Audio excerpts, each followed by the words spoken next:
बार की बात है, एक हरे भरे रंग बिरंगे जंगल में कई जानवर मिलजुल कर रहते थे। उस जंगल का सबसे मोटा और प्यारा जानवर था गोलू भालू। गोलू भालू बहुत ही नेक दिल और मददगार था। वह हमेशा दूसरों की मदद करता था, चाहे कोई छोटा हो या बड़ा। एक दिन जंगल में एक अजीब घटना घटी। अचानक पूरे जंगल से रंग गायब हो गए। सारे पेड़ पौधे, फूल और आसमान काले सफेद हो गए। न पत्तों का हरा रंग रहा, न फूलों का लाल, पीला या नीला। यहाँ तक कि जानवरों के शरीर से भी सारे रंग उड़ गए। बंदर मिंकू की सुनहरी पूंछ अब सफेद हो चुकी थी। तोते टिप टिप के पंखों का हरा और लाल रंग अब सिर्फ ग्रे और काला रह गया था।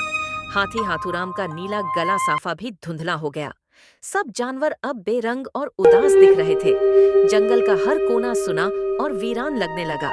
सब जानवर घबरा गए और मदद के लिए गोलू भालू के पास दौड़ पड़े। गोलू भैया, हमारे जंगल का रंग कहाँ चला गया? चिक्की ने रोते हुए पूछा। गोलू भालू ने सबको शांत किया और बोला। चिंता मत करो दोस्तों, हम मिलकर इसका हल निकालेंगे। गोलू भालू ने सबको इकट्ठा किया और कहा। हमें किसी समझदार से सलाह लेनी चाहिए। फिर सभी जानवर, चूहिया चिक्की, बंदर मिंकू, हाथी हाथूराम और तोता टिप टिप, गोलू के साथ मिलकर जंगल की सबसे बुद्धिमान उल्लू उल्लू दादी के पास पहुंचे। उल्लू दादी एक पुराने बरगद के पेड़ की ऊंची शाखा पर रहती थीं। उन्होंने अपनी मोटी चश्मे के पीछे से सबको गौर से देखा और गंभीर आवाज में बोली। रंगों की देवी रंगवती नाराज हो गई हैं। उन्हें लगता है कि जंगल में अब कोई एकता और प्यार नहीं रहा। यह सुनकर सब जानवर चुप हो गए। उन्हें अपनी गलती समझ में आई। हाल ही में सब एक दूसरे से लड़ते रहते थे और किसी की मदद नहीं करते थे। गोलू भालू ने सब जानवरों को इकट्ठा किया और कहा। हमें दिखाना होगा कि हमारा जंगल एकता, प्यार और दोस्ती से भरा है। अगले दिन से जानवरों ने एक दूसरे की मदद करनी शुरू की। हाथूराम ने गिरा हुआ पेड़ उठाया ताकि खरगोश का घर फिर बन सके। मिंकू बंदर ने बीमार कबूतर के लिए फल लाकर दिए और चिक्की ने सब बच्चों को कहानियां सुनाकर खुश किया। सारा जंगल फिर से हंसी और प्यार से गूंज उठा। तभी अचानक आकाश से एक तेज रोशनी चमकी और रंगवती देवी प्रकट हुई। उन्होंने मुस्कुराते हुए कहा। अब मुझे खुशी है कि तुम सब ने मिलजुल कर रहना और एक दूसरे की मदद करना सीख लिया है। यही है असली रंगों की ताकत, प्यार, एकता और दोस्ती। जैसे ही देवी रंगवती ने अपने दोनों हाथ आकाश की ओर फैलाए, उनके हाथों से चमकदार जादुई रोशनी निकली और पूरे जंगल में लहर की तरह फैल गई।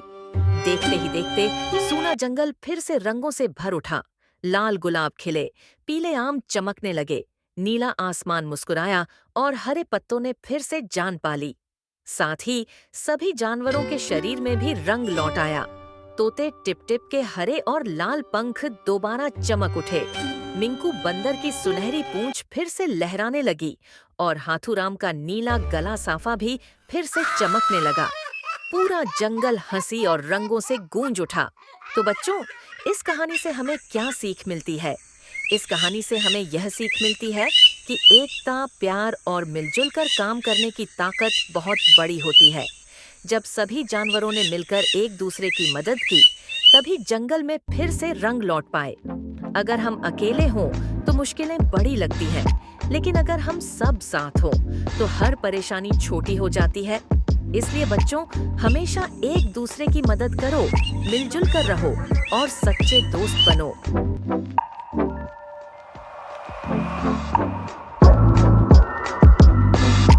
एक समय की बात है, एक घना जंगल था। उस जंगल में एक शरारती बंदर रहता था। वह बंदर पेड़ों पर घूमता रहता और जो भी जानवर नीचे से गुजरता, उस पर पेड़ों से फल फेंककर मारता। इससे वह बहुत मजा लेता और खूब हंसता। गर्मियों का मौसम था। पेड़ों पर ढेर सारे पके हुए आम लगे थे।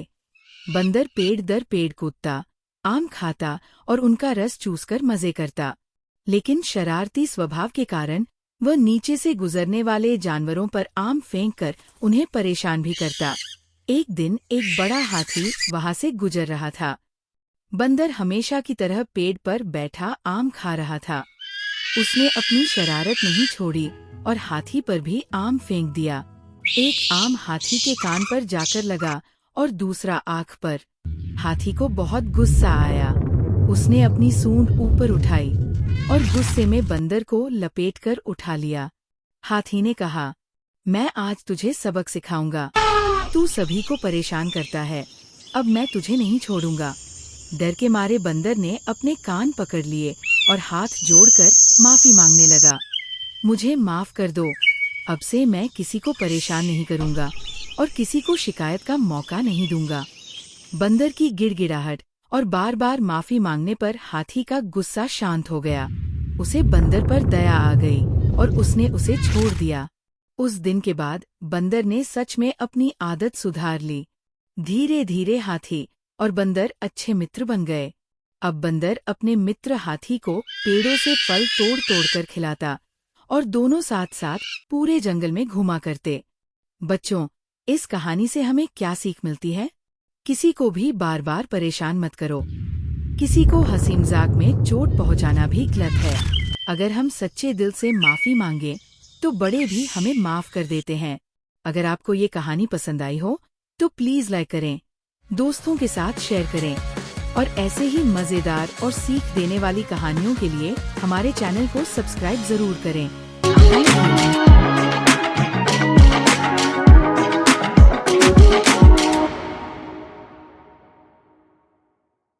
बहुत समय पहले की बात है। एक सुंदर पहाड़ी गांव में एक घुमक्कड़ साधु ठहरे हुए थे। वे थे महात्मा बुद्ध। उनकी शांति और बुद्धिमत्ता के लिए दूर दूर से लोग उनसे मिलने आते थे। एक दिन एक युवक भागता हुआ उनके पास पहुंचा। वह बेचैन था, परेशान था।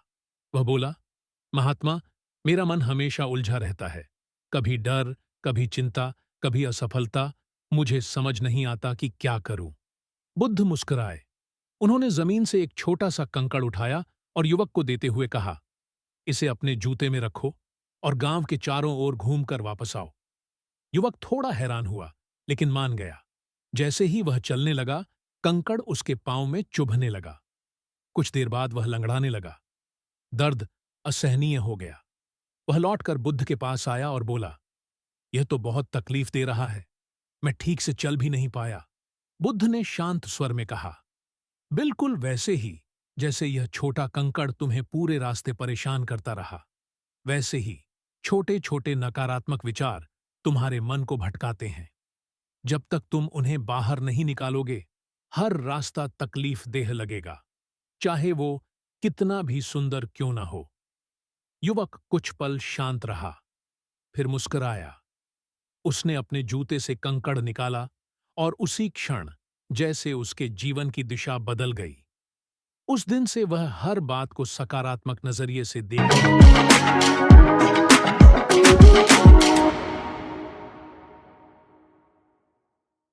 बहुत समय पहले की बात है। एक सुंदर सा गांव था। घने पेड़ों, बहती नदियों और खिलते फूलों से भरा हुआ। उस गांव के किनारे एक पुरानी गुफा थी। लोग उसे भूली बिसरी गुफा कहते थे। कहते हैं वहां जादू है, लेकिन साथ ही रहस्य और खतरा भी।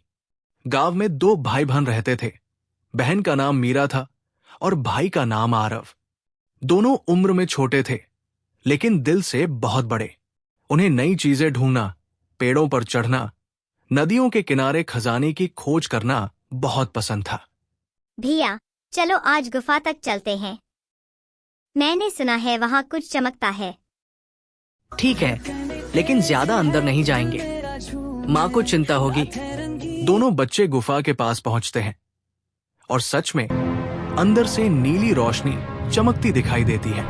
जमीन हल्की सी कांपती है और सामने एक जादुई दरवाजा प्रकट होता है। दरवाजे पर सुनहरे अक्षरों में लिखा था, सिर्फ वही अंदर जा सकता है जिसका दिल सच्चा हो।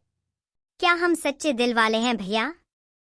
अगर हम सच्चे इरादों से आए हैं तो जरूर। दरवाजा खुलता है, तेज रोशनी निकलती है। दोनों आंखें बंद कर लेते हैं। एक चश्माधारी, घंटी पहने, सफेद खरगोश कूदते हुए आता है। स्वागत है मेरे नन्हे मेहमानों।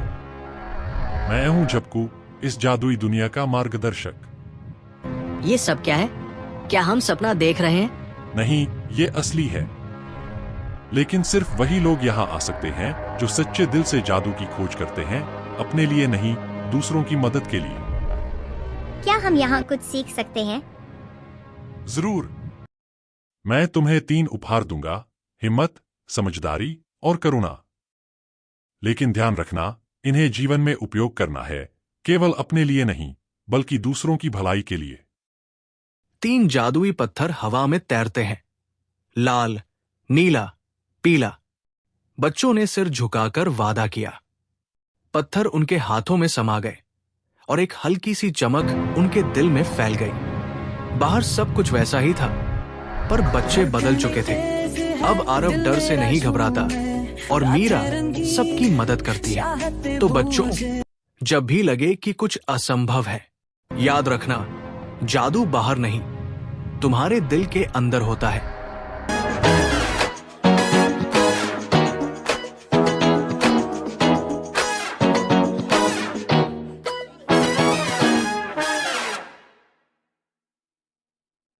गर्मियों के दिन थे। सूरज आसमान में आग बरसा रहा था। चारों ओर धूप ही धूप थी, न नमी, न बादल और न ही कहीं पानी की बूंद। धरती सूखी हुई थी और पेड़ पौधे मुरझा चुके थे। इन भीषण गर्मियों में एक कौवा बहुत देर से उड़ रहा था। उसकी प्यास बढ़ती जा रही थी और वो पानी की तलाश में इधर उधर उड़ रहा था। कभी वो खेतों में उड़ता, कभी बगीचों में। हर जगह वो इधर उधर देखता, लेकिन उसे कहीं भी पानी नहीं दिखा। वो थक चुका था, उसका गला सूख रहा था, पंख भारी हो गए थे और अब उसे लगने लगा कि शायद वो प्यास से मर जाएगा।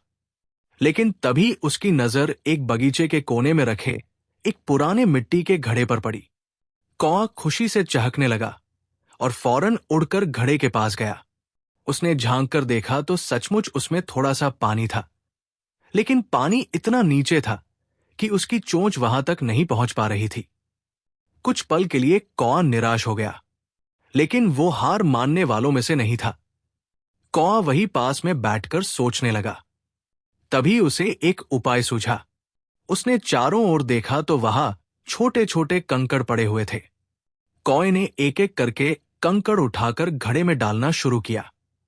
जैसे जैसे कंकड़ घड़े में गिरते गए, पानी ऊपर उठता गया। काफी देर मेहनत करने के बाद आखिरकार पानी घड़े के मुंह तक आ गया। अब कौवा आसानी से अपनी चोंच से पानी पी सकता था। उसने तृप्त होकर पानी पिया, राहत की सांस ली और खुशी खुशी उड़ गया। उसकी बुद्धिमानी और धैर्य ने उसकी जान बचा ली। बहुत समय पहले की बात है। एक घना हरा भरा जंगल था। वहां सभी जानवर मिलजुल कर हंसी खुशी रहते थे। ग्रीष्म और वर्षा ऋतु में जंगल में खूब चहल पहल रहती थी। चारों ओर हरियाली थी। मीठे फल और खुशबूदार फूलों से सजी धरती जानवरों का जीवन आनंदमय बना देती थी। लेकिन धीरे धीरे मौसम बदलने लगा। पेड़ों के पत्ते पीले होकर झड़ने लगे। हवाएं ठंडी और तेज हो गईं।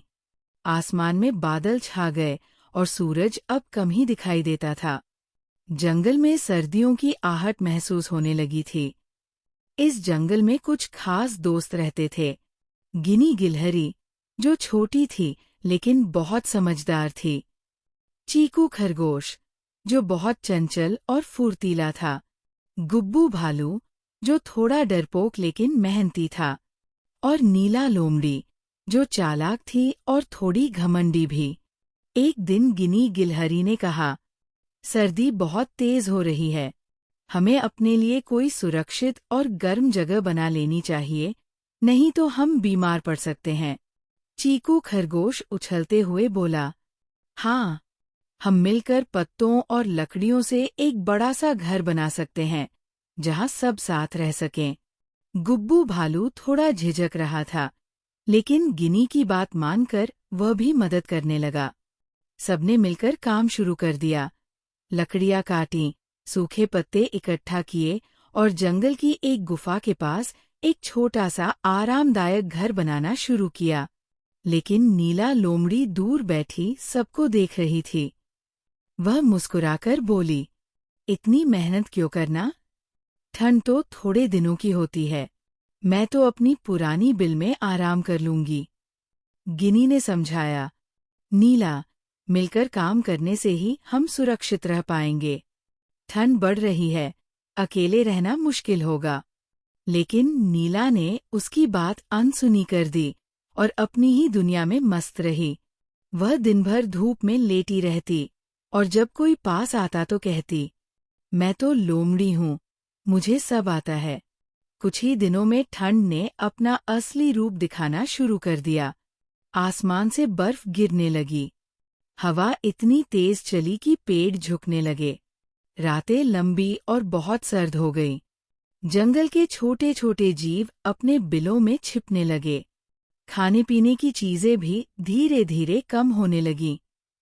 गिनी, चीकू और गुब्बू अपने बनाए घर में थे। वहां लकड़ियां जल रही थीं, गर्माहट थी और थोड़ा बहुत खाना भी बचा हुआ था।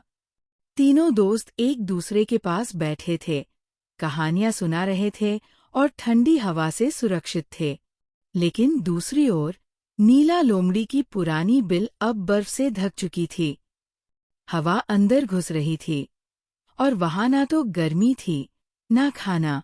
भूख, ठंड और अकेलेपन ने नीला को परेशान कर दिया। अब उसे अपनी गलती का एहसास हुआ। अगली सुबह वो कांपते हुए गिनी के घर के पास पहुंची। उसके शरीर पर बर्फ जमी थी और आंखों में शर्म और पछतावा था। नीला ने धीरे से कहा, गिनी, क्या मैं अंदर आ सकती हूँ? मैंने तुम्हारी बात नहीं मानी और अब मैं बहुत अकेली और ठंडी हूँ। गिनी ने चीकू और गुब्बू की ओर देखा। तीनों ने मिलकर दरवाजा खोला। गिनी बोली, नीला, सर्दी सबके लिए एक जैसी है। हमने तुम्हें पहले भी बुलाया था। अब तुम आ जाओ, यहाँ सबके लिए जगह है। नीला की आंखों से आंसू बह निकले। वो अंदर आई, आग के पास बैठी और पहली बार दिल से बोली, माफी चाहती हूँ।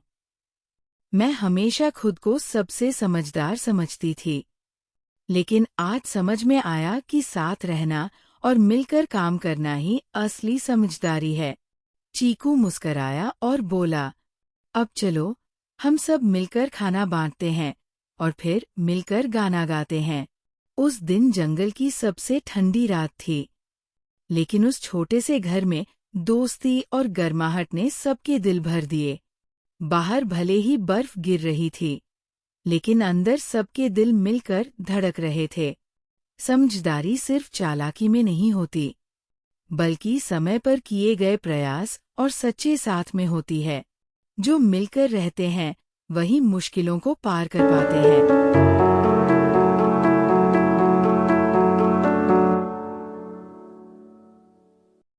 एक दिन रयान, जो 12 साल का जिज्ञासु और निडर लड़का था, अपने स्कूल की छुट्टियों में जंगल घूमने निकल पड़ा।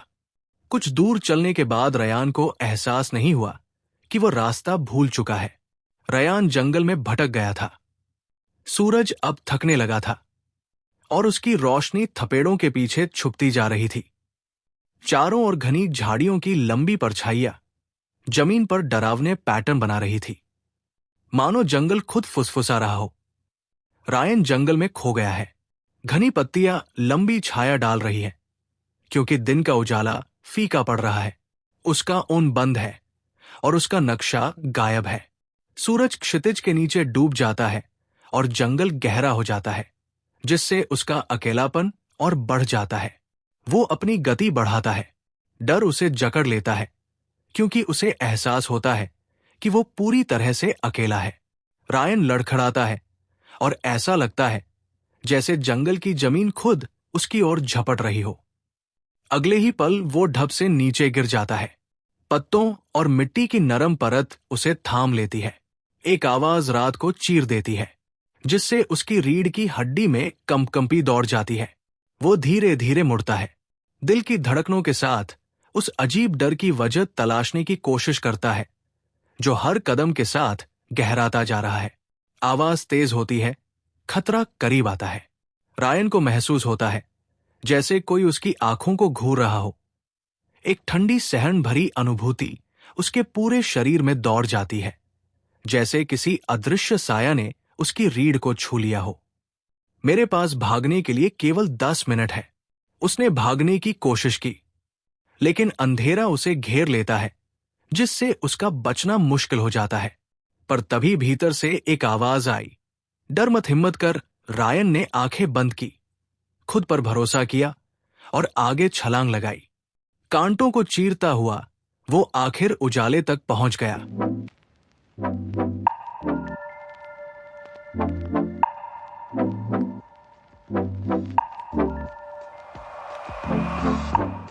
बहुत समय पहले एक घने जंगल में शमशेर नाम का शेर राज करता था। वह बहुत ही शक्तिशाली और बुद्धिमान राजा था। उसकी रानी ज्वाला और बेटा जुगनू के साथ उसका जीवन बहुत सुखद था। सब कुछ ठीक चल रहा था, लेकिन एक दिन एक भयानक बीमारी के कारण शमशेर की मृत्यु हो गई। शमशेर के जाने के बाद जंगल के कई मंत्री खुद को राजा बनाना चाहते थे। सभी कहते, जंगल का राजा मुझे बनना चाहिए, मुझसे बेहतर कोई नहीं। लेकिन रानी ज्वाला चाहती थी कि उसका बेटा जुगनू राजा बने, पर जुगनू अब भी बहुत छोटा था। तब ज्वाला ने सोचा, मैं अभी के लिए किसी और को राजा बना देती हूँ जो मेरी बात माने। जब जुगनू बड़ा हो जाएगा तब उसे राजा बना दूंगी। उसे मासूम सिंह नाम का एक शेर पसंद आया। वह ईमानदार, समझदार और शांत स्वभाव का था। ज्वाला ने सोचा, ये मेरे कहे अनुसार चलेगा। इसलिए उसने घोषणा की, अब से जंगल का राजा मासूम सिंह होगा। सभी जानवर खुश थे क्योंकि मासूम सिंह नेक दिल था। राजा बनते ही उसने जंगल की भलाई के लिए काम करना शुरू कर दिया। धीरे धीरे वह सभी जानवरों का चहेता बन गया। एक दिन कुछ जानवरों ने शिकायत की, महाराज, जंगल में सिर्फ एक ही नदी है, हमें पानी के लिए बहुत दूर जाना पड़ता है, कुछ कीजिए। मासूम सिंह बोला, चिंता मत करो, मैं कुछ उपाय जरूर निकालूंगा। उसने सोचा कि नदी से कई नहरें निकाल दी जाएं ताकि जंगल में हर जगह पानी पहुंच सके। अगले दिन उसने सभा बुलाकर सबको बताया, मैं 6 नहरें बनवाने जा रहा हूँ, जिससे किसी को दूर पानी लेने नहीं जाना पड़ेगा। लेकिन रानी ज्वाला को यह पसंद नहीं आया। वो गुस्से में बोली, ये नहरें नहीं बनेंगी। मासूम सिंह ने जवाब दिया, पर इससे जानवरों को बहुत लाभ होगा। ज्वाला ने कहा, अगर सब कुछ तुम कर दोगे तो मेरा बेटा क्या करेगा? याद रखो, तुम्हें मैंने राजा बनाया है और मैं चाहूं तो तुम्हें हटा भी सकती हूँ। मासूम सिंह चुप हो गया। उसने नहर बनाने का विचार छोड़ दिया और धीरे धीरे सबसे मिलने जुलने से भी बचने लगा। फिर एक दिन वह जंगल में टहल रहा था। तभी उसने कुछ जानवरों को कहते सुना, अब तो हम दिन में एक ही बार पानी पीते हैं, लगा था राजा बदलते ही हमारी परेशानी दूर हो जाएगी। ये सुनकर मासूम सिंह का दिल टूट गया। उसने सोचा, अगर मैं प्रजा की सेवा नहीं कर सकता तो राजा बनने का क्या फायदा। अगले दिन उसने फिर सभा बुलाई और आदेश दिया, बुद्धिमान लोमड़ी, नहरों की योजना बनाओ। गजराज हाथी, तुम अपनी सेना के साथ काम शुरू करो। अब किसी को पानी के लिए परेशान नहीं होना पड़ेगा। ज्वाला फिर गुस्से में बोली, मैंने कहा था कि नहरें नहीं बनेंगी, फिर तुमने आदेश क्यों दिया? मासूम सिंह ने निडर होकर कहा, राजा होने के नाते मेरा फर्ज है कि मैं प्रजा की भलाई करूं। अगर मैं ये नहीं कर सकता तो मुझे राजा रहने का अधिकार नहीं है। आप चाहें तो मुझे पद से हटा सकती हैं। ज्वाला जानती थी कि जुगनू अब भी तैयार नहीं है और अगर उसने मासूम सिंह को हटाया तो कोई और राजा बन जाएगा। इसलिए उसने चुपचाप नहरें बनने दीं। कुछ ही समय में नहरें बन गईं। जंगल के हर कोने में पानी पहुंचने लगा और सभी जानवर बहुत खुश हुए। कहानी की सीख, हमें कभी किसी के दबाव में आकर गलत नहीं करना चाहिए। सही काम करने के लिए हमेशा हिम्मत दिखानी चाहिए।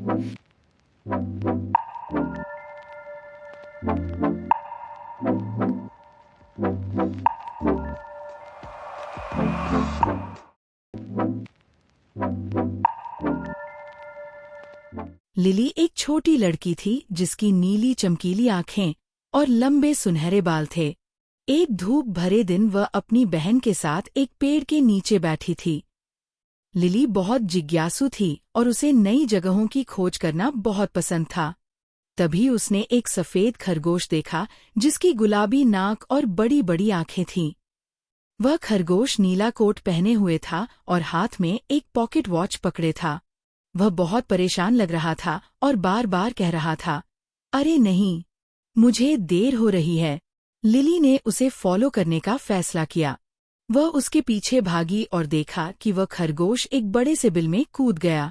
बिना कुछ सोचे समझे लिली भी उसमें कूद गई। वह बिल बहुत गहरा था और लिली बहुत देर तक गिरती रही। उसने सोचा कि क्या वह कभी नीचे पहुंचेगी। आखिरकार वह पत्तों के नरम बिस्तर पर जाकर गिरी। उसने खुद को एक अजीब सी जगह में पाया जहां रंग बिरंगे पौधे थे और जानवर बातें कर सकते थे। वहां उसे एक बोतल दिखी जिस पर लिखा था, मुझे पियो। लिली ने एक घूंट लिया और अचानक सिकुड़ने लगी। अब वह इतनी छोटी हो गई कि एक छोटे से दरवाजे से अंदर जा सकती थी। दरवाजे के पीछे एक सुंदर बगीचा था। बगीचे में चलते हुए लिली ने कई अजीब और मजेदार प्राणी देखे। एक हंसता हुआ बिल्ली था जिसका नाम था चेशायर कैट। एक पागल हैटर था जिसे चाय पार्टी का शौक था और एक दिलों की रानी थी जो हमेशा चिल्लाती थी, सर काट दो। लिली ने इस जादुई दुनिया में कई रोमांचक बातें देखीं और सीखा कि जिज्ञासा और साहस से अद्भुत जगहों की यात्रा की जा सकती है। कुछ समय बाद उसे घर वापस जाने का रास्ता मिल गया। जब उसने आंखें खोलीं तो वह फिर से पेड़ के नीचे थी। ये सब एक सपना था, लेकिन लिली कभी भी अपनी उस अद्भुत यात्रा को नहीं भूली। उस दिन के बाद से वह हमेशा नई चीजों की तलाश में रहती और मानती कि असंभव भी संभव हो सकता है। Thank you for watching.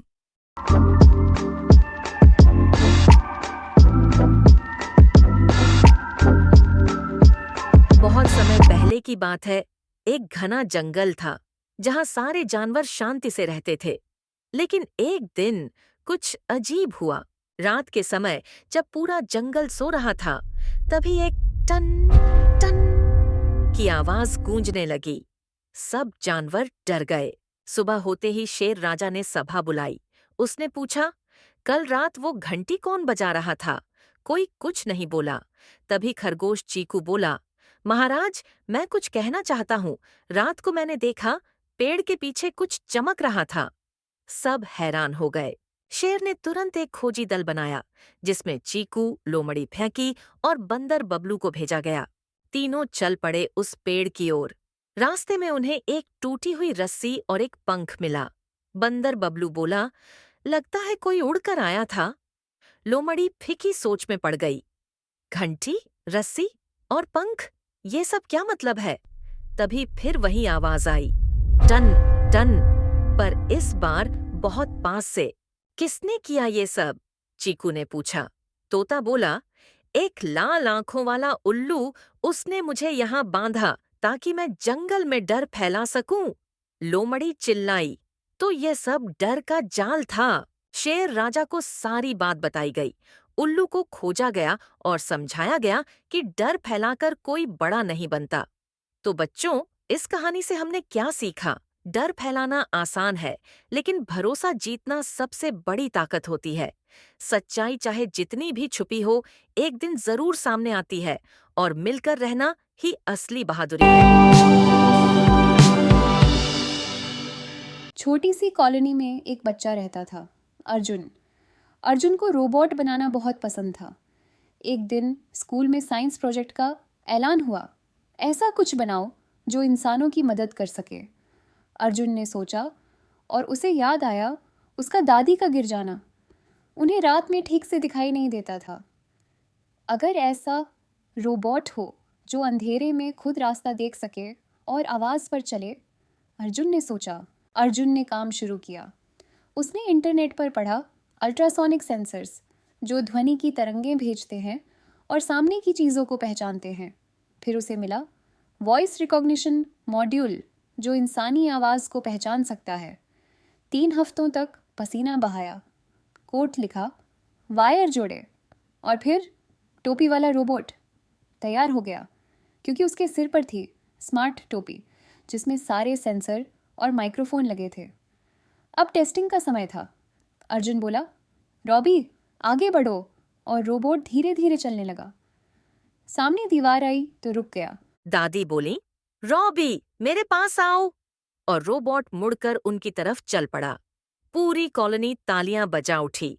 अगले दिन साइंस फेयर में जज ने पूछा, ये कैसे काम करता है? अर्जुन ने सरल भाषा में समझाया, इसमें सेंसर लगे हैं जो आवाज पहचानते हैं और दूरी नापते हैं। रोबोट उसी के अनुसार रास्ता तय करता है।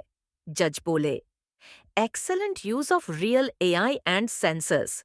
अर्जुन को इस स्मार्ट रोबोट के लिए फर्स्ट प्राइज मिला और सबने उसको कंग्रेचुलेट किया। इस कहानी से बच्चों को ये सीख मिलती है कि विज्ञान सिर्फ किताबों में पढ़ने की चीज नहीं है। असली विज्ञान तब होता है जब हम अपनी समझ से कुछ ऐसा बनाएं जो दूसरों की मदद कर सके। अर्जुन ने ये साबित किया कि सच्चा वैज्ञानिक वही होता है जो अपनी सोच और मेहनत से दुनिया को थोड़ा बेहतर बना दे।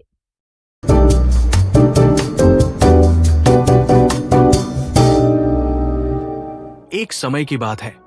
5 मेंढक जंगल से होकर कहीं जा रहे थे। रास्ते में चलते चलते अचानक उनमें से 3 मेंढक एक बड़े और गहरे गड्ढे में गिर गए। समय था दोपहर के 2 बजे। गड्ढे में गिरते ही उन तीनों मेंढकों ने बाहर निकलने की बहुत कोशिश की, लेकिन गड्ढा इतना बड़ा और गहरा था कि बाहर निकलना आसान नहीं था। ऊपर जो 2 मेंढक थे, उन्होंने नीचे झांक कर देखा और कहा, तुम लोग इस गड्ढे से बाहर नहीं निकल सकते। ये बहुत गहरा है, कोशिश करना बेकार है।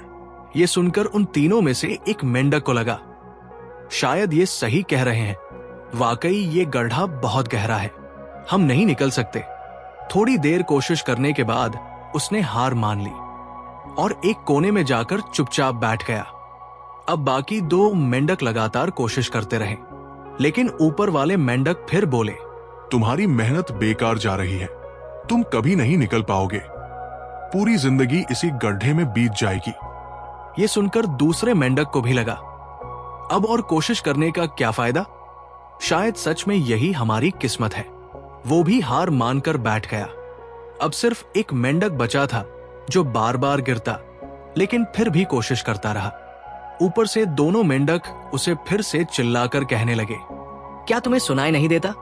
बाकी दोनों ने हार मान ली है और तू अब भी सोच रहा है कि तू बाहर निकल पाएगा? लेकिन उस मेंढक पर किसी की बातों का कोई असर नहीं हुआ। वो लगातार कोशिश करता रहा और आखिरकार बहुत मेहनत के बाद वो गड्ढे से बाहर निकल आया। ऊपर वाले दोनों मेंढक हैरान रह गए, ये कैसे हो गया? ये तो नामुमकिन था। तब उन्हें पता चला, वो मेंढक बहरा था, उसे किसी की बात सुनाई ही नहीं देती थी। तो इस कहानी से हमें ये सीख मिलती है कि जब हम जिंदगी में कुछ अच्छा करते हैं तो बहुत लोग आते हैं, हमें रोकने के लिए तरह तरह की बातें करते हैं। लेकिन अगर आपको अपने काम में कामयाबी हासिल करनी है तो बहरे बन जाओ। उनकी बातों का अपने ऊपर कोई असर मत होने दो, क्योंकि सबसे बड़ा रोग लोग क्या कहेंगे? लोग तब भी कहते हैं जब आप कुछ नहीं करते हो, और तब भी कहते हैं जब आप कुछ करते हो, तो चाहे आप कुछ करो या ना करो। लोगों का काम है कहना, और वो तो कहेंगे ही।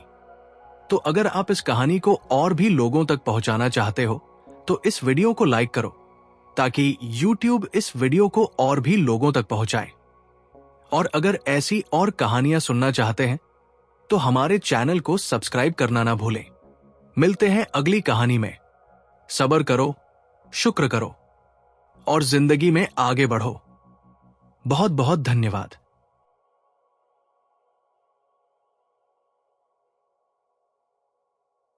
बहुत समय पहले की बात है, एक सुनहरे गांव में, जहां बच्चों की हंसी गूंजती रहती थी, एक नन्ही सी लड़की रिया रहती थी। उसका मन हमेशा नए नए सपनों में खोया है और वह कल्पना करती थी कि कहीं दूर एक जादुई दुनिया जहां हर चीज अद्भुत। एक दिन रिया अपने छोटे से बगीचे में खेल रही, तभी उसकी नजर चमकीली नीली सी पत्तियां पड़ी। उसने धीरे से पूछा, क्या ये जैसे ही रिया ने पत्थर को छुआ, उसके चारों ओर हल्की रोशनी फैल गई और अचानक एक सुंदर सुनहरी रात प्रकट हुई। रिया ने गहरी सांस ली, हिम्मत जुटाई और धीरे-धीरे उस चमकते हुए दरवाजे के अंदर कदम रखा। वहाँ आसमान एकदम नीला, पेड़ सुनहरे पत्तों से सजे हुए और चारों ओर रंग-बिरंगे फूल खिल रहे। मीठी खुशबू से महकता यह संसार मानो किसी सपने की तरह। उसी दुनिया के राजा राजकुमार अर्जुन ने रिया का गर्मजोशी से स्वागत किया। राजकुमार ने मुस्कुराते हुए कहा, तुम्हारा दिल सच्चा और तुम्हारे सपने बुलंद। रिया ने खुशी से जवाब दिया, मैं यहाँ अपने सपनों को खोजने आई हूँ और सीखना चाहती हूँ कि हिम्मत से कैसे हर बाधा को पार किया जा सकता है। उस दिन से रिया ने उस जादू दुनिया में दोस्ती, साहस और प्रेम का अनमोल पाठ। उसने समझा कि सपने कभी खोते नहीं, बल्कि हमारी हिम्मत और विश्वास से और भी ज्यादा निखरने लगते हैं। जब लौटने का समय आया तो रिया ने राजकुमार को विदाई दी, लेकिन वह जानती थी कि यह सिर्फ एक विदाई नहीं, बल्कि नई उम्मीदों और यादों की शुरुआत। उसके दिल में वह जादुई दुनिया की सीख और खुशहाल पल हमेशा के लिए बस है। यह कहानी हमें सिखाती है कि हर बच्चे के अंदर अद्भुत संभावनाएं छिपी हुई हैं, बस इन्हें पहचानने की जरूरत है। अगर आपको ये कहानी पसंद आए तो लाइक करें, शेयर करें और चैनल को सब्सक्राइब करें। गर्मियों की एक सुहानी सुबह थी। सूरज की सुनहरी किरणें जंगल में झांक रही थीं। 5 साल का नन्हा रवि अपनी चंचल आंखों और नटखट मुस्कान के साथ अपने पापा के साथ जंगल घूमने निकला था। रवि हैरान होकर, वाह पापा, यहाँ कितनी तितलियां हैं। पापा मुस्कुराते हुए, हाँ बेटा, जंगल का असली जादू यही है। तभी रवि की नजर एक चमकते हुए अजीब से अंडे पर पड़ी। वह सोने की तरह झिलमिला रहा था। रवि उत्सुकता से, पापा देखो ना, ये कितना चमकदार अंडा है। पापा चिंतित स्वर में, बेटा ये किसी जंगली जीव का अंडा हो सकता है, इसे छूना नहीं चाहिए। पर रवि को उस अंडे से एक अनोखा लगाव महसूस हुआ। वह चुपचाप उसे अपनी जैकेट में छुपाकर घर ले आया। रवि ने अंडे को अपने तकिए के पास रखा और कंबल से ढक दिया। वह रोज उसे प्यार से सहलाता, उससे बातें करता और उसका ख्याल रखता। और फिर एक रात क्रैक क्रैक अंडे में दरारें पड़ने लगीं। रवि की आंखें उत्सुकता से चमक उठीं और फिर किट, एक प्यारी सी आवाज गूंजी। अंडा पूरी तरह से फूटा और उसमें से निकला एक नन्हा हरे रंग का चमकदार आंखों वाला ड्रैगन। रवि ने धीरे से उसे छुआ। वह नरम और गर्म था और फिर ड्रैगन ने अपनी छोटी गुलाबी जीभ से रवि की उंगली चाट ली। रवि हंसते हुए, अरे ये तो मुझे पसंद करने लगा। ड्रैगन धीरे धीरे रवि के कंधे पर चढ़ गया और वहीं आराम से बैठ गया। रवि और ड्रैगन, जिसे उसने प्यार से शाइनी नाम दिया, अब सबसे अच्छे दोस्त बन चुके थे। शाइनी खेलता, छोटे छोटे बुलबुले उड़ाता और कभी कभी छींकते ही छोटी सी आग निकाल देता। रवि हंसते हुए, ओह ध्यान से छोटे दोस्त। एक दिन रवि और शाइनी पहाड़ी पर खड़े थे। रवि उत्साहित होकर, चलो शाइनी, आज तुम उड़ने की कोशिश करो। धीरे धीरे शाइनी बड़ा होने लगा। अब वह सच में उड़ सकता था। और फिर वो दिन आया जब रवि शाइनी की पीठ पर बैठकर आसमान में उड़ने निकला। रवि मजे से, वाओ ये तो सबसे मजेदार चीज है। वे हरे भरे जंगलों के ऊपर से गुजरे, नदी के किनारे मंडराए और ऊंचे पहाड़ों को पार कर गए। रात के समय रवि और शाइनी एक पहाड़ी के ऊपर बैठकर तारों को निहार रहे थे। रवि धीमे स्वर में, तुम मेरे सबसे अच्छे दोस्त हो शाइनी। शाइनी ने धीरे से अपनी पूंछ रवि के चारों ओर लपेट ली, मानो कह रहा हो, हमेशा। और इस तरह एक छोटे बच्चे और एक जादुई ड्रैगन की सबसे अनोखी दोस्ती की कहानी शुरू हुई। अगर आपको ये कहानी पसंद आई तो लाइक करें, शेयर करें और चैनल को सब्सक्राइब करें।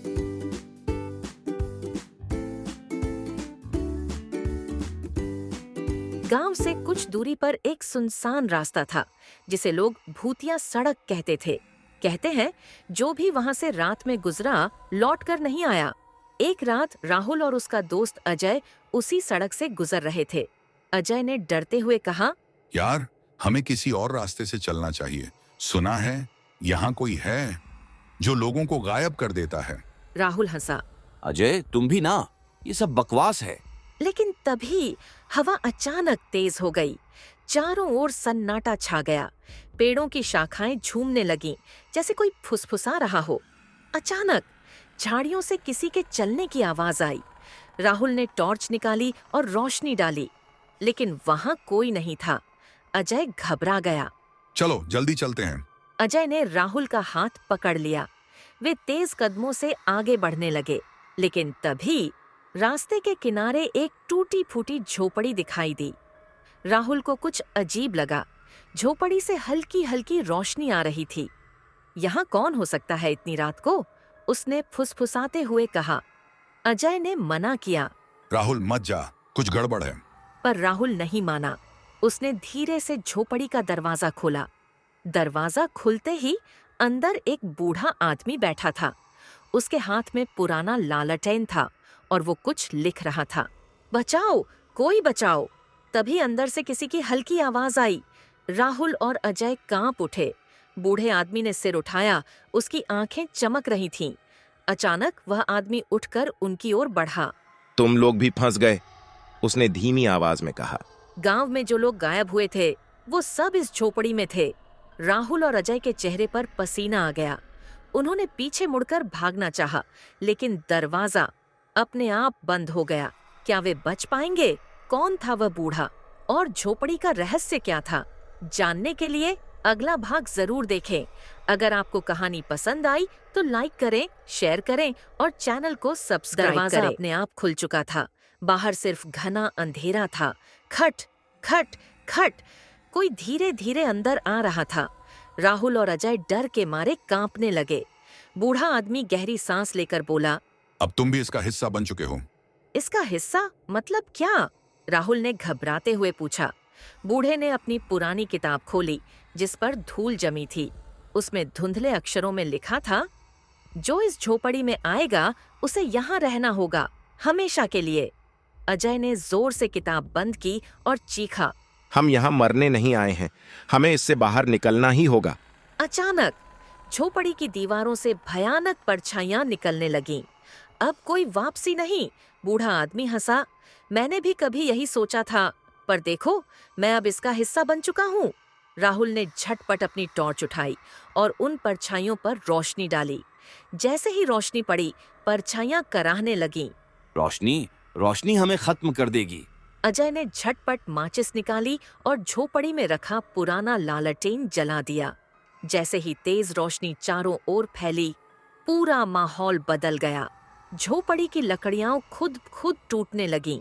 जमीन में कंपन होने लगा और वो बूढ़ा आदमी अचानक जोर से चिल्लाया, नहीं, ऐसा नहीं हो सकता। झोपड़ी की दीवारें फटने लगीं।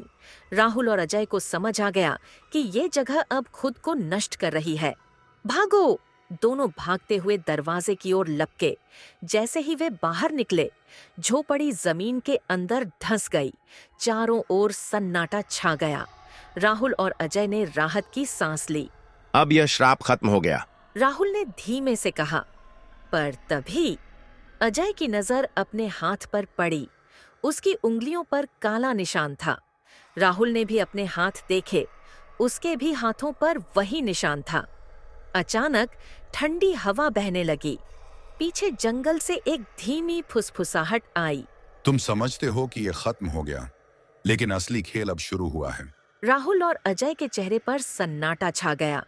क्या वे सच में बच पाए थे या यह श्राप अब उनके साथ चल चुका था? समाप्त या फिर नहीं? अगर आपको ये कहानी पसंद आई तो लाइक करें, शेयर करें और चैनल को सब्सक्राइब करें। बहुत समय पहले एक हरा भरा जंगल था जहां हर जानवर खुशी से रहते थे। उस जंगल का राजा था शेरराज सूरज, एक बड़ा, ताकतवर और सुनहरी अयाल वाला शेर। लेकिन असली मजा तब आया जब उसके बेटे नन्हे शेरू का जन्म हुआ। शेरू बहुत ही चंचल और नटखट था। वह खरगोशों के साथ खेलता, बंदरों के साथ झूला झूलता और हाथी के सूंड पर लटक कर मस्ती करता। पर एक समस्या थी, वह दहाड़ नहीं सकता था। जब भी वह गर्जन करने की कोशिश करता, उसकी आवाज निकलती म्याऊं। जंगल के जानवर हंस पड़ते। अरे, ये तो बिल्ली है। एक दिन धूर्त भेड़ियों का झुंड जंगल में घुस आया। वे सबको डराने लगे। अब यह जंगल हमारा होगा। सभी जानवर डरकर भागने लगे। शेरराज सूरज ने गरज कर भेड़ियों को भगाने की कोशिश की, लेकिन वे ज्यादा थे। शेरू ने यह देखा और सोचा, मुझे कुछ करना होगा। उसने जल्दी से एक योजना बनाई। हाथियों को जोर से चिल्लाने को कहा ताकि जंगल गूंज उठे। पक्षियों को कहा कि भेड़ियों के ऊपर पत्ते गिराएं, जिससे वे कुछ देख न पाएं। बंदरों ने पेड़ों से फल गिराए, जिससे भेड़िए घबरा गए। और फिर शेरू ने अपनी पूरी ताकत से जोरदार दहाड़ लगाई। गर्ज! भेड़िए डरकर भाग खड़े हुए। सारे जानवर खुश होकर बोले, शेरू ने हमें बचा लिया। शेरराज सूरज मुस्कुराए और बोले, तुम सिर्फ एक शेर के बेटे नहीं, बल्कि जंगल के असली हीरो हो। सभी ने मिलकर शेरू की जय जयकार की। शेरू की दहाड़, जंगल की शान। बच्चों, इस कहानी से हमें यह सीख मिलती है कि सच्ची ताकत सिर्फ शरीर में नहीं, बल्कि दिमाग और हिम्मत में होती है। हमें कभी भी खुद को कमजोर नहीं समझना चाहिए, क्योंकि सही समय पर हर कोई कुछ बड़ा कर सकता है। एकता में बहुत शक्ति होती है। अगर हम मिलकर काम करें तो कोई भी मुश्किल हल कर सकते हैं। डर से भागने के बजाय उसका सामना करना चाहिए, क्योंकि हिम्मत से हर समस्या हल हो सकती है। अगर आपको ये कहानी पसंद आई तो लाइक करें, शेयर करें और चैनल को सब्सक्राइब करें। धन्यवाद।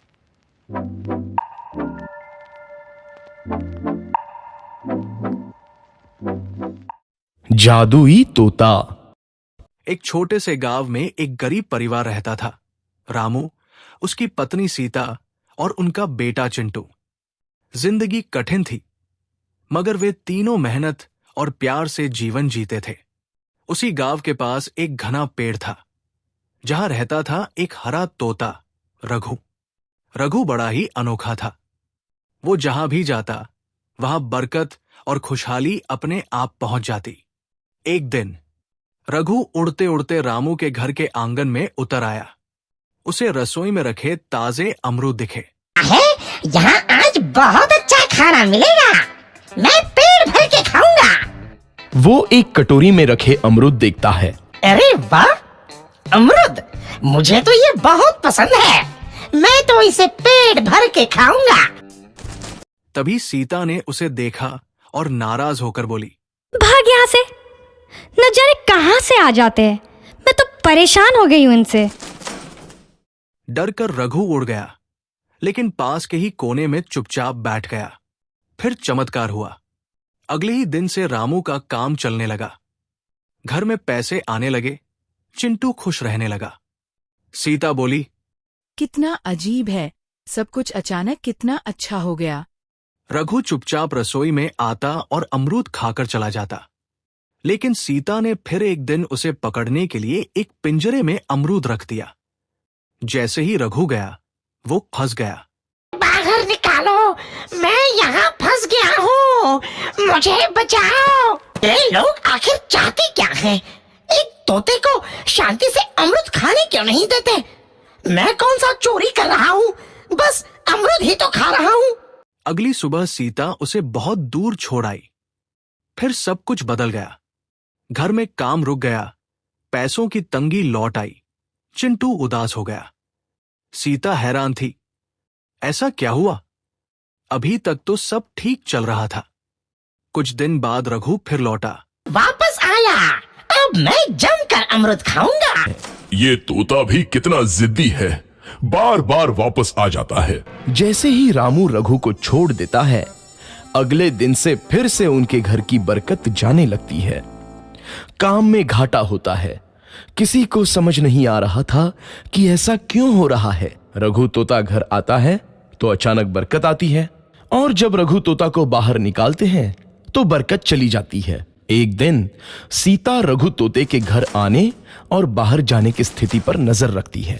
ये तोता जब भी घर आता है तो घर में बरकत आती है, और जैसे ही ये घर से बाहर जाता है तो उसी के साथ बरकत भी चली जाती है। कहीं ये जादुई तोता तो नहीं है? अगली बार जब ये तोता घर आएगा तो मैं इसे कहीं नहीं जाने दूंगी। सीता रघु का बहुत इंतजार करती है, लेकिन रघु तोता दोबारा उस घर में कभी नहीं आता, और वो लोग उसके इंतजार में पछताते रहते हैं। तो बच्चों, इस कहानी से क्या शिक्षा मिलती है? हमें किसी की अहमियत तब समझ में आती है जब वो हमारे पास नहीं रहता। कभी किसी को उसकी अच्छाई के बावजूद ठुकराओ मत, क्योंकि शायद वही तुम्हारे जीवन की सबसे बड़ी बरकत हो।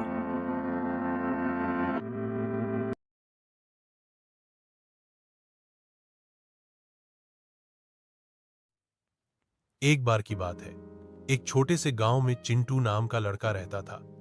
उसे साइकिल चलाना बहुत पसंद था, लेकिन उसकी साइकिल बहुत पुरानी थी, टूटी फूटी, रंग भी उतर चुका था। गांव के बाकी बच्चों के पास नई नई चमचमाती साइकिलें थीं। दूसरे बच्चे उसका मजाक उड़ाते हैं। वे अपनी नई साइकिलों पर तेजी से आगे बढ़ते हैं। ताना मारने के बावजूद वो चुपचाप अपनी पुरानी साइकिल को धक्का देकर स्कूल ले जाता और सब बच्चे हंसते, अरे चिंटू, इसे कब म्यूजियम में दान कर रहा है। बच्चे खुशी खुशी अपनी नई साइकिलों की परेड करते हैं। उनकी हंसी स्कूल के मैदान में गूंजती है। चिंटू अपनी पुरानी साइकिल के साथ चुपचाप खड़ा है और दूसरों को देख रहा है। बच्चे उपहास पूर्वक जपते हैं, अपनी साइकिल संग्रहालय को दान कर दो। चिंटू आशा से चमकती आंखों के साथ अपनी मां के पास जाता है। वह अपने हाथ जोड़ता है। उसके होंठों पर एक सवाल कांप रहा है, मां, क्या हम नई साइकिल के बारे में बात कर सकते हैं? उसकी मां जवाब देती है, चिंटू, अभी नहीं बेटा, लेकिन अगर तुम मेहनत करोगे और धैर्य रखोगे तो एक दिन जरूर। उस दिन से चिंटू ने ठान लिया वो मेहनत करेगा। स्कूल के बाद वो गांव के पुस्तकालय में किताबें जमाता, दुकानों में सामान सजाने में मदद करता और जो भी छोटा मोटा काम मिलता पूरे मन से करता।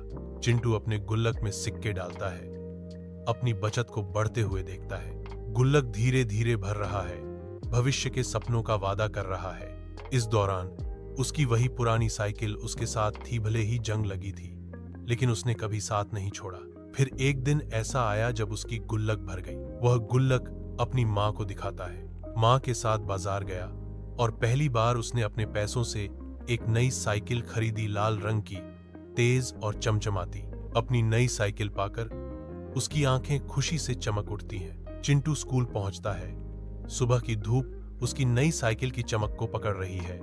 जब वो नई साइकिल पर पहली बार स्कूल पहुंचा, वही बच्चे जो हंसते थे अब बोले, वाह चिंटू, क्या बात है। चिंटू मुस्कराया और बोला, कभी कभी पुरानी चीजें ही हमें सबसे नई सीख देती हैं। चिंटू आत्मविश्वास से अपनी नई साइकिल गांव की सड़क पर चलाता है। धूप में चिंटू गांव के बच्चों को साइकिल चलाना सिखाता है।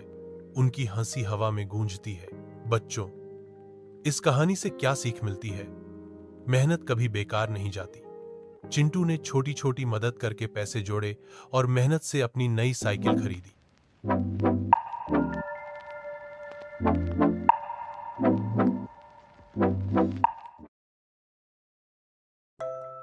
बहुत समय पहले किसी जंगल में एक बूढ़ा जादूगर रहता था। उस जादूगर के पास सफेद और काले रंग के दो जादुई चांद घर थे। जादूगर दोनों जादुई चांद घर का इस्तेमाल करके हमेशा गरीब लोगों की मदद किया करता था। फिर कुछ दिनों बाद अचानक जादूगर बहुत बुरी तरह बीमार पड़ जाता है। लगता है अब मैं जिंदा नहीं बचूंगा। मेरे मरने का समय आ गया है। देखो, मेरे मरने के बाद तुम दोनों इसी तरह गरीब और लाचार लोगों की मदद करते रहना। इतना कहकर जादूगर दम तोड़ देता है। जादूगर के मरने के बाद जादूगर के जाते ही काला चांद बिगड़ गया। उसने दो गरीब औरतों से कहा, लड़ो, जो जीतेगी उसे अमीर बना दूंगा। लड़ाई में दोनों घायल हो गई। काला चांद हंसने लगा। तभी साफ चांद आया। उसने औरतों को अनाज दिया और बोला, मदद ही असली जादू है। सीख, सच्चा जादू दया और मदद में होता है, न कि पैसों में।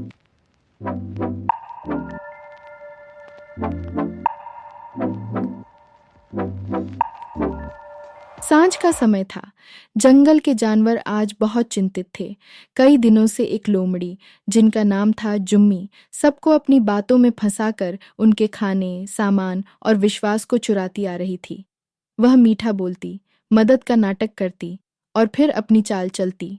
एक दिन वह खरगोश टिम्मी के पास पहुंची और बोली, तुम तो इतने प्यारे हो, क्यों न मैं तुम्हें नदी के उस पार एक सुनहरी खेत दिखाऊं, वहां सिर्फ तुम्हारे लिए गाजर हैं।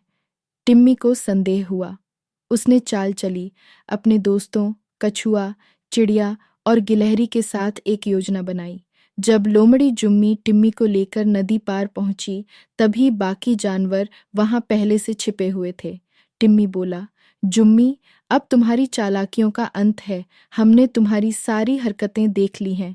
अब जंगल में कोई तुम्हारे झूठ का शिकार नहीं बनेगा। जुम्मी चौंक गई। उसे पहली बार हार का सामना करना पड़ा। उसने धीरे से सिर झुकाया और बोली, मुझे माफ कर दो। मुझे अकेलापन बहुत सताता था, इसलिए मैं चालें चलती गई। टिम्मी ने कहा, अगर तुम्हें सच में दोस्ती चाहिए तो चालाकी नहीं, सच्चाई और सहयोग से शुरुआत करो।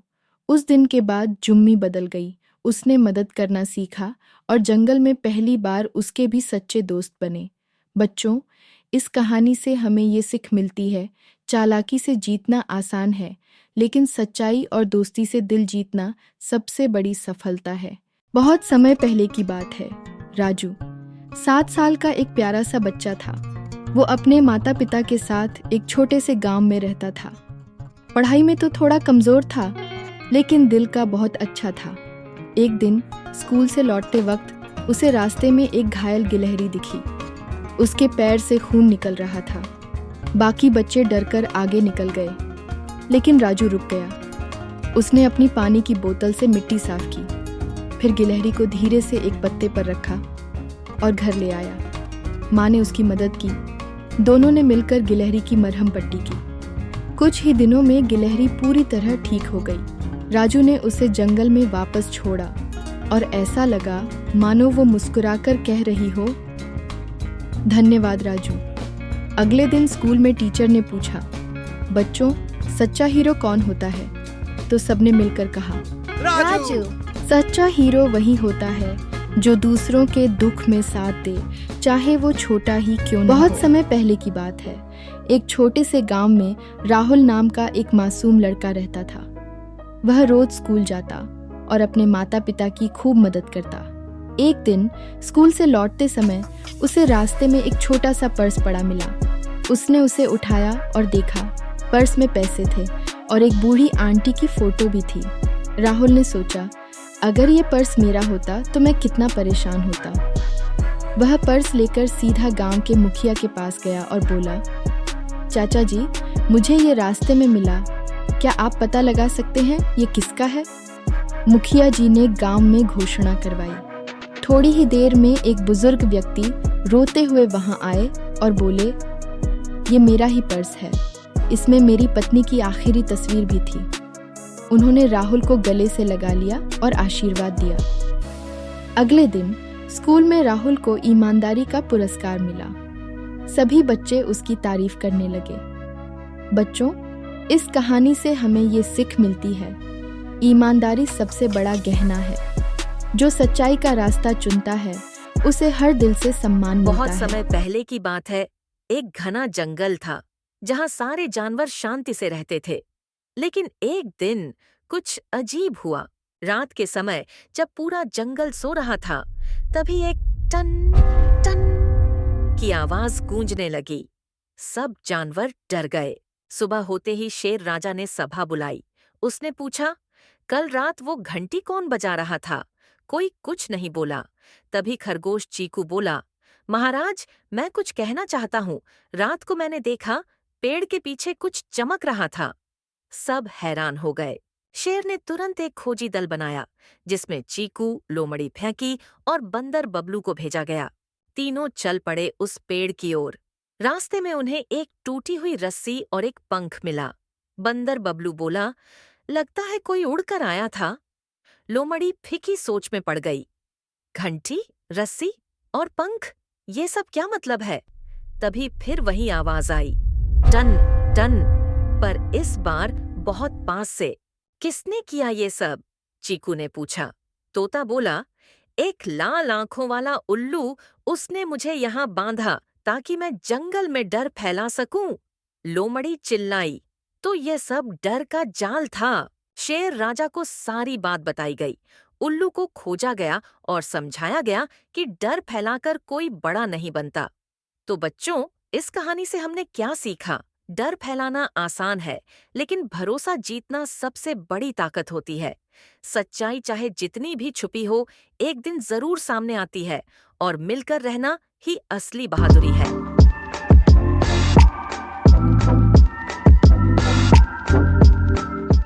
बहुत समय पहले की बात है। समुद्र की गहराइयों में एक सुंदर जलपरी रहती थी। उसका नाम था नीरा। नीरा की चमकदार नीली पूंछ, सुनहरी बाल और मुस्कुराती आंखें उसे बाकी सभी जलपरियों से अलग बनाती थीं। लेकिन नीरा को समुद्र की दुनिया में सबसे ज्यादा पसंद था खोज करना। उसे हर नई चीज के बारे में जानना अच्छा लगता था। नीरा रोज समुद्र की गहराइयों में नई चीजें ढूंढती, कभी टूटी हुई नाव, कभी पुरानी घड़ी, तो कभी इंसानों की छोड़ी हुई किताबें। एक दिन उसे समुद्र की रेत में कुछ चमकता हुआ दिखा। जब नीरा ने उसे उठाया तो वह एक कांच का मोती था, पारदर्शी, हल्का नीला, और उसके भीतर एक हल्की रोशनी चमक रही थी। ये क्या है? नीरा ने खुद से पूछा। वह मोती लेकर अपनी दादी माँ के पास पहुंची, जो बहुत बुद्धिमान जलपरी थीं। उन्होंने मोती को ध्यान से देखा और कहा, नीरा, ये कोई साधारण मोती नहीं है। यह एक इच्छा पूरी करने वाला जादुई मोती है, लेकिन इसकी शक्ति का उपयोग केवल वही कर सकता है जो दिल से सच्चा और निस्वार्थ हो। नीरा की आंखें चमक उठीं। उसके मन में ढेरों इच्छाएं थी। वो इंसानों की दुनिया देखना चाहती थी, उड़ती हुई चिड़िया देखना चाहती थी, बारिश को महसूस करना चाहती थी। लेकिन उसने तुरंत कुछ नहीं मांगा। अगले दिन जब नीरा तैर रही थी, उसे एक अजीब आवाज सुनाई दी, बचाओ, कोई है क्या? नीरा आवाज की दिशा में गई और देखा कि एक छोटी सी डॉल्फिन एक पुराने मछली पकड़ने के जाल में फंसी हुई थी। वह बुरी तरह घबरा रही थी और बाहर निकलने की कोशिश कर रही थी। नीरा ने बिना समय गवाए जाल को खोला और डॉल्फिन को आजाद किया। तुमने मेरी जान बचाई, डॉल्फिन बोली। मैं तुम्हारी दोस्त बनना चाहती हूँ। मेरा नाम डोरा है। नीरा मुस्कराई। मुझे खुशी है कि तुम ठीक हो। दोस्त बनना तो और भी अच्छा है। डोरा और नीरा बहुत अच्छे दोस्त बन गए। वे साथ मिलकर समुद्र में घूमते, नई चीजें खोजते और मछलियों के साथ खेलते। एक दिन समुद्र में एक तूफान आया। तेज लहरें उठने लगीं। सभी समुद्री जीव डरकर छिपने लगे। तभी नीरा को एक बार फिर वही कांच का मोती याद आया। उसने उसे अपने हाथ में लिया और अपनी आंखें बंद की। अगर इस मोती में जादू है, नीरा ने धीरे से कहा, तो मैं चाहती हूँ कि ये तूफान रुक जाए और सब सुरक्षित रहें। मोती हल्के नीले रंग में चमका और अचानक आसमान साफ होने लगा। लहरें शांत हो गईं। समुद्र फिर से शांत और सुंदर हो गया। सबने मिलकर नीरा की तारीफ की। उन्होंने कहा, तुमने अपनी इच्छा दूसरों की भलाई के लिए मांगी। यही सच्ची बहादुरी और अच्छाई है। नीरा मुस्कराई और देखा कि अब कांच का मोती उसकी हार में बदल गया था, हमेशा के लिए उसे उसकी सच्चाई और साहस की याद दिलाने के लिए। उस दिन से नीरा सिर्फ एक जलपरी नहीं रही, वह समुद्र की सच्ची रक्षक बन गई। तो बच्चों, इस कहानी से हमें क्या सीख मिलती है? इस कहानी से हमें यह सीख मिलती है कि सच्ची दोस्ती साहस और मस्ती दोनों से भरी होती है। डोरा हमें सिखाती है कि नन्हे दोस्त भी बहुत बड़े काम कर सकते हैं।